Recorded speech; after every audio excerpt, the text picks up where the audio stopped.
C'est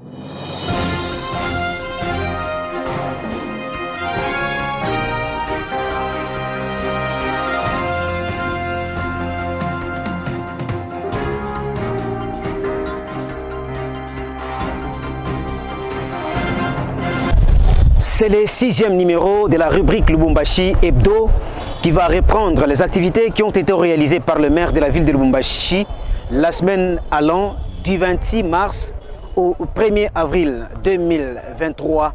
L'autorité urbaine a effectué quelques descentes sur terrain. Il a accordé quelques audiences. Voilà. Merci de l'attention que vous allez accorder à cette tranche.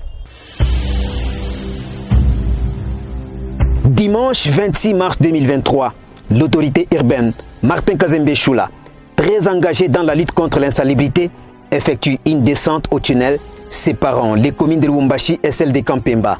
Brosse à main, il participe aux travaux de curage et de débouchage des caniveaux et drains aux côtés des agents de la brigade urbaine d'assainissement.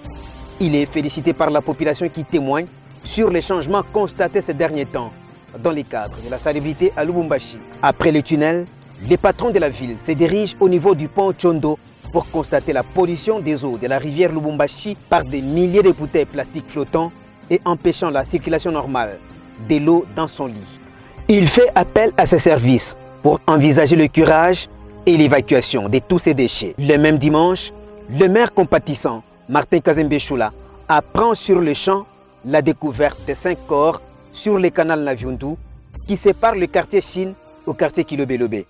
Il se décide de braver la boue dans la brousse pour faire les constats et partager la douleur avec les familles des victimes.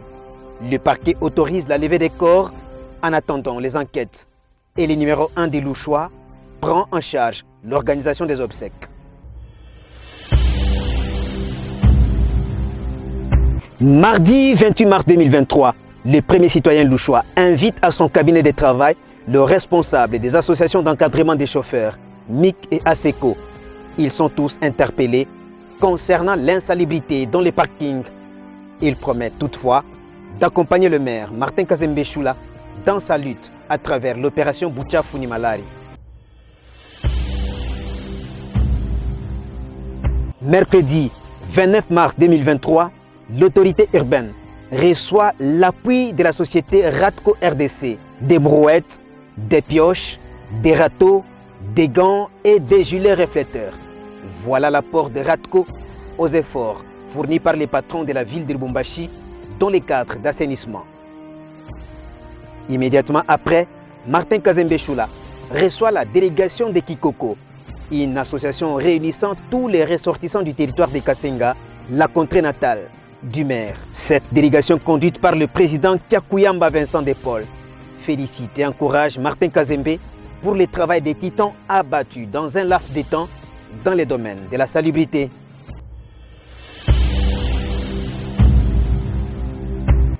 Jeudi 30 mars 2023, une journée consacrée aux travaux d'assainissement.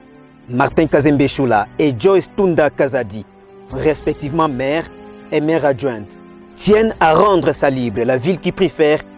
Ils supervisent ensemble les travaux d'enlèvement et d'évacuation des immondices. Ils sont toutefois surpris de la têtutesse de certains opérateurs économiques, notamment les tenanciers de la chambre froide Milka sur l'avenue Kassai. Ils livrent la marchandise avant 10 heures, pendant que les autres se livrent aux travaux d'assainissement. Le maire les avait avertis le 9 mars 2023. Ils ont simplement saboté son autorité. C'est la loi qui est appliquée finalement. Les magasins est scellé sous l'œil impuissant des travailleurs et même du responsable. Dans la soirée, Martin Kazembe Choula annonce la démolition dans un laps de temps des kiosques, des cabines publiques et des autres bâtisses érigées sur la servitude dans la commune de Lubumbashi. Les concernés ont été déjà avertis. Un délai de 48 heures leur est accordé pour pouvoir se conformer. Pendant ce temps, la brigade de démolition est déjà instruite pour faire exécuter l'arrêté de l'autorité urbaine. Sont aussi concernés les tenanciers des parasols le long des principales artères de la commune de Lubumbashi.